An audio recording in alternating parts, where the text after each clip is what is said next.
no estamos solas, nunca estamos solos. Seguimos teniendo invitados. Bueno, mira, un saludo a Ignacio Garaza, a Andy González, a Juan Taberna, a Josué Castillo del Parado, a Fiorella Foresti, a María Rizzo, a Pia Girotti, a Ariadna Juárez, a Valentina Citrich, bueno, no, la verdad, No pueden nombrar todo, a Maximiliano Londero, ¿sí? Al Rodo, que hacía rato que no lo veo. Hacelo. Elon Musk Increíble, es sí. la nueva personificación del rol de jefe de campaña, nos comentan. Es casi que... Claro, yo lo tiré, vivo en el conurbano, yo lo tiré como es el jefe de los punteros, digamos, de los punteros digitales. Claro. Lo bajé al segundo cordón del conurbano, pero bueno. ¿Sabrá el resto de Latinoamérica qué es un puntero político para nuestra cultura? Sí, un organizador territorial, digital, Bueno, ¿no? ahí está. El problema es que es el dueño de la cancha, el muchacho, ¿no? De una Claro, ¿qué te cancha. parece?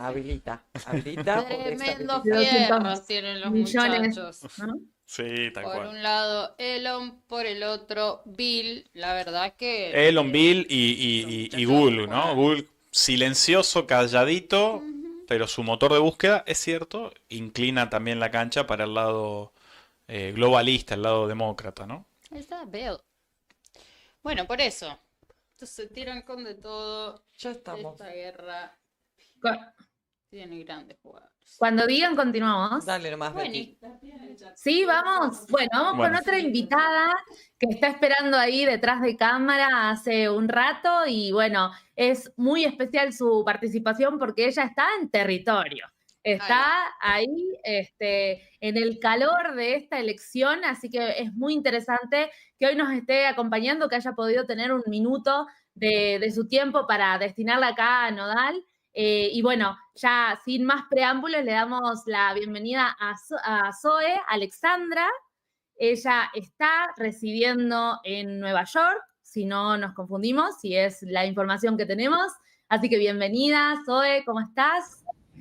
Hola, sí, muchas gracias. Feliz de estar aquí con ustedes. Ay, Qué bien, Zoe. Bueno, también para quienes no conocen su trayectoria, ella es comunicadora popular, es periodista, residente, digamos, en Estados Unidos. Ahí nos contarás cómo es tu historia, Zoe. Ella es parte, digamos, del consejo editorial, digamos, de People's Dispatch, que es un espacio de comunicación justamente popular, que agrupa diferentes movimientos y organizaciones de todo el mundo y que, bueno, hoy tiene este espacio para nosotros para comentarnos un poco cómo se está viviendo en Estados Unidos esta elección, que es una elección histórica y que es muy reñida, que es un poco lo que comentaba recién Leo. Bueno, sí, ha sido una jornada súper intensa, ¿no? Porque han sido semanas de mucha campaña, de muchos mensajes falsos, reales. O sea, yo, por ejemplo, fui al meeting de Donald Trump aquí en Nueva York, viendo todos esos mensajes, viendo todo, cómo está esa vuelta, cómo está ese ambiente. Y son elecciones complejas, ¿no? Porque estamos, o sea, viviendo esa jornada electoral en un momento en que el mundo está viendo Estados Unidos por lo que es de ser un país que financia genocidio, que apoya genocidio, que no escucha a su pueblo. Entonces esas elecciones tienen como más peso por la población de acá, pero también la población del mundo, porque por el último año hemos visto que hay un ascenso del movimiento popular en Estados Unidos que ha salido todos los días a la calle para manifestar su rechazo total del genocidio israelí en Gaza, que ha estado organizando acciones de presentar demandas concretas al gobierno de Biden, el gobierno de Kamala Harris, que ha estado haciendo así creando oportunidades para el Partido Demócrata para mostrar que le importa un poco la vida de la gente en Palestina. Y a pesar de todo eso, a pesar de un año de movilización, llegamos a esas elecciones y vemos dos partidos y dos candidatos que han dicho básicamente con sus acciones que van a seguir apoyando el genocidio, no importa el costo y aún si sea que cuesta la victoria. O sea, estamos, como Leandro bien dibujó el mapa, o sea, hay varios estados en que el voto árabe, el voto joven, es un factor determinante. Y hemos visto que la campaña de Kamala Harris aferra a la política imperialista de Estados Unidos de apoyar a Israel, no importa el costo, y puede ser que ese voto y esa decisión de no dar ninguna concesión puede costarle las elecciones. Entonces, son elecciones muy tensas y ya hemos visto también no solamente las acusaciones de fraude por parte de Donald Trump y su campaña, pero también han estado montando discursos y narrativas por parte del Partido Demócrata para decir que es el voto árabe que hizo que Donald Trump ganara, o son los jóvenes o son las personas que apoyan Palestina que hiciera que el Partido Demócrata perdiera, o que, por ejemplo, han llegado a decir que ha sido injerencia rusa o de Cuba o de Corea, que es la culpa de por qué van a perder. O sea, han montado esos discursos ya y la Como única, excusa, o sea, ¿verdad? es alucinante, o sea, ¿en qué momento y no son capaces de mirarse en el espejo y decir, la culpa es nuestra, porque estamos apoyando un genocidio y no abordando las problemáticas sociales que existen en ese país, que son numerosos, y preferimos mandar 20.000 millones en un año a un estado genocida? Entonces, es un momento muy tenso aquí. Sí, y qué importante esto que mencionás, porque de alguna manera es una cara, digamos, una careta que se le cae al Partido Demócrata, porque siempre fue como el discurso de, bueno, quienes no promulgan el belicismo, ¿no? Como que tienen este discurso más progresista, pero que bueno, ahora vemos que cuando se agudizaron los conflictos a nivel internacional, bueno, queda el rey desnudo, ¿verdad? O sea, queda en evidencia que también, digamos, representan proyectos que están disputando y que, como lo decía también Leandro, es un poco lo que les queda cuando están entrando en una crisis de hegemonía tan brutal como la que hoy estamos viendo de Estados Unidos y obviamente del crecimiento de otros proyectos, digamos, que se ponen en contrapeso, ¿no? Y hay una cuestión también para que vos nos puedas seguir comentando de cómo ves estas jornadas electorales. Acá compañeros del equipo que están haciendo el seguimiento así a tiempo, lo que nos dicen es que la cifra oficial ya de votos anticipados es de alrededor de 76.438.000 más o menos, y que algunos de los estados ya han presentado registros o números récord, ¿no?, de participación. Queremos saber eso.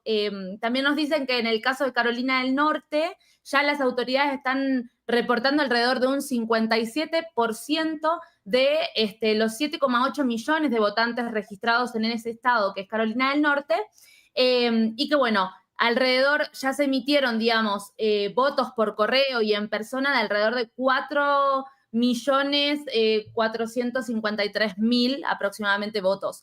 ¿Cómo estás viendo vos esta participación? ¿Realmente la gente está yendo a votar? ¿Cómo se está dando ese clima? Esto que nos decía Leandro de que ya Donald Trump empieza, digamos, a plantear este escenario, digamos, de fraude en Pensilvania. ¿Esto es real? ¿Vos cómo lo estás observando? Y bueno, aprovechando esto, que puedas conectar cuáles son los escenarios, ¿no?, que se pueden llegar a gestar de un lado y del otro, digamos, sabiendo bueno, que hemos llegado a unas elecciones muy disputadas. Sí, creo que la participación sí ha sido récord. Yo, por ejemplo, voté en Nueva York el domingo, esa votación anticipada, una fila larga, yo fui a última hora, pero sí hemos visto esa participación y sabemos que, por ejemplo, el Partido Demócrata porque históricamente ha representado los sectores más empobrecidos, los sectores más excluidos.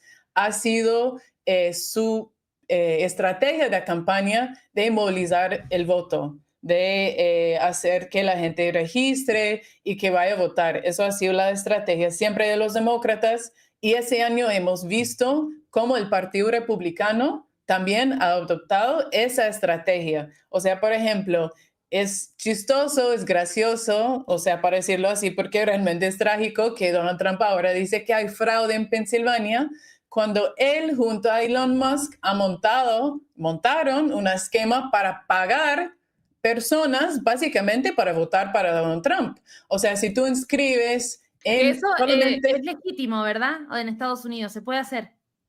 No se puede. No se puede pagar para el voto. O sea, creo que es una ley. Ya se estaba hablando de como que era algo habitual, o sea, como que había gente que lo usaba y que no lo usaba, pero que era algo como que pasaba en ese contexto. O sea que no es... No es legal, y el esquema que él montó es si tú te inscribes para votar, recibes un bono por parte de Elon Musk, y también estás inscrito en una rifa diaria de $1 millón. O sea, y si tú recomiendas un amigo, o sea, mejor aún. Entonces, y cuando te inscribes, por supuesto, recibes 1000 mensajes diariamente de decir, vota por Trump, salva a la nación, tenemos que votar. O sea, mensajes obviamente segmentadas para tu persona.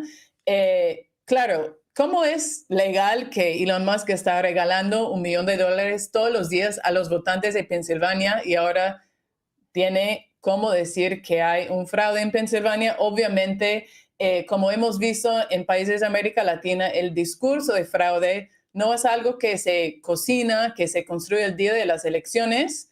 Tiene que ver con una construcción previa, tiene que ver con todos los discursos que Donald Trump ha hecho desde 2020, de decir que es un pántano, que ellos son los élites, que no nos quieren, que tenemos que sacarlos, que hay fraude.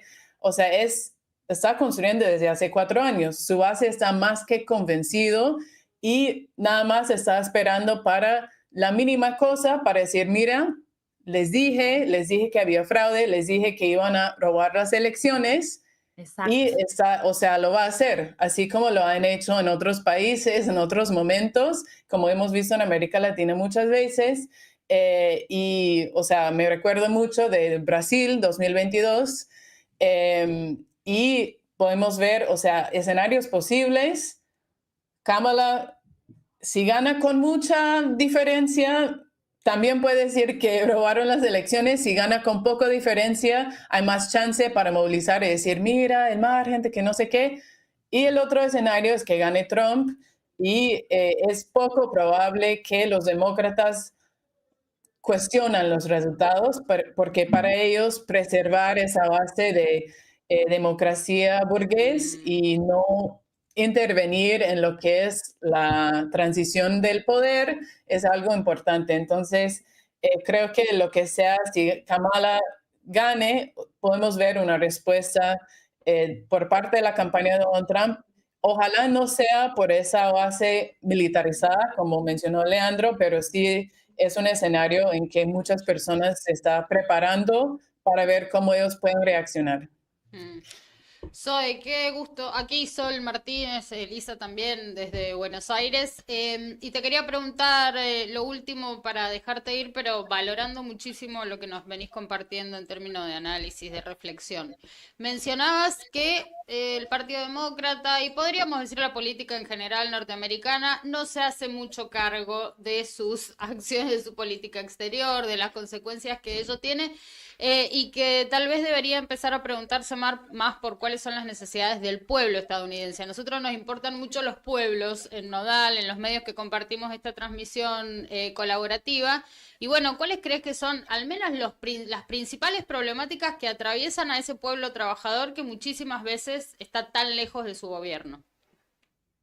Sí, creo que es una pregunta fundamental, porque poco se conoce la lucha de los pueblos que existimos en Estados Unidos, son pueblos de todo el mundo, es un país muy diverso, con muchas problemáticas sociales, económicas. Ahora, la problemática principal, tal vez podríamos decir, es la inflación, el costo de la vida, que ha sido el factor movilizador para el voto Trump, de hecho, porque es el único que ha dicho realmente que va a cambiar eso, y está convocando mucha gente alrededor de esa propuesta de combatir la inflación.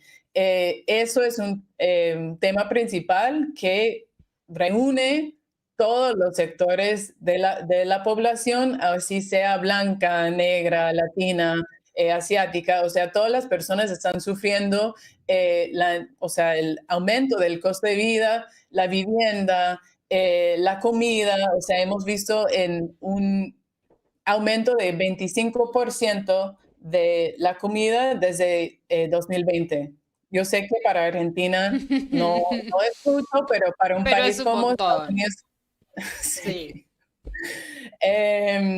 Pero en Estados Unidos sí es una diferencia marcada.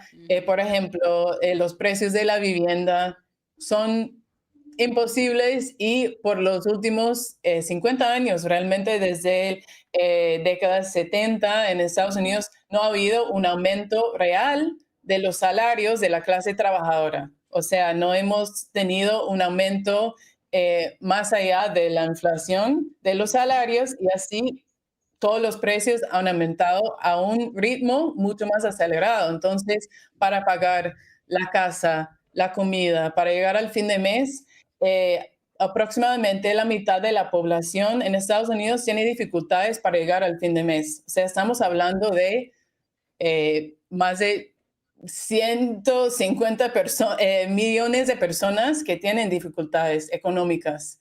Y eso es lo que les afecta a la población. Y claro, la población migrante que ahora enfrenta más restricciones para regularizar su estatus aquí en el país, que enfrenta dificultades para organizarse en su trabajo. O sea, hay muchas comunidades que son oprimidas, reprimidas por parte del gobierno estadounidense, el acceso al aborto. O sea, es un país con múltiples comunidades que no están recibiendo los mismos privilegios que nuestra clase dominante, que quiere mostrar al mundo que todos estamos bien, que todos tienen su casa con ¿no? el césped, ¿no? Pero eso no es la realidad para la mayoría de las personas en ese país que están con dificultades de nuevo de pagar su casa, para pagar la comida, para llegar al fin de mes de forma digna. Entonces, esas son las problemáticas. No hay salud, no hay educación gratuita. O sea, en vez de invertir en estas comunidades, el país decide mandar $1.000 millones para financiar la guerra en Gaza, Ucrania, y seguir aumentando la concentración de tropas y de armamentos alrededor de China. Entonces, eso han sido las prioridades de tanto los demócratas como los republicanos, y es lo que han dicho que no van a cambiar. Excelente, Zoe. Muchísimas gracias por tu análisis, gracias por compartir tu tiempo en este especial de Nodal. Y bueno, seguramente seguiremos en contacto porque bueno, estamos mirando de cerca qué es lo que pasa en Estados Unidos y por supuesto con una mirada desde América Latina y el Caribe. Muchísimas gracias. Gracias a ustedes. Suerte. Gracias. Gracias.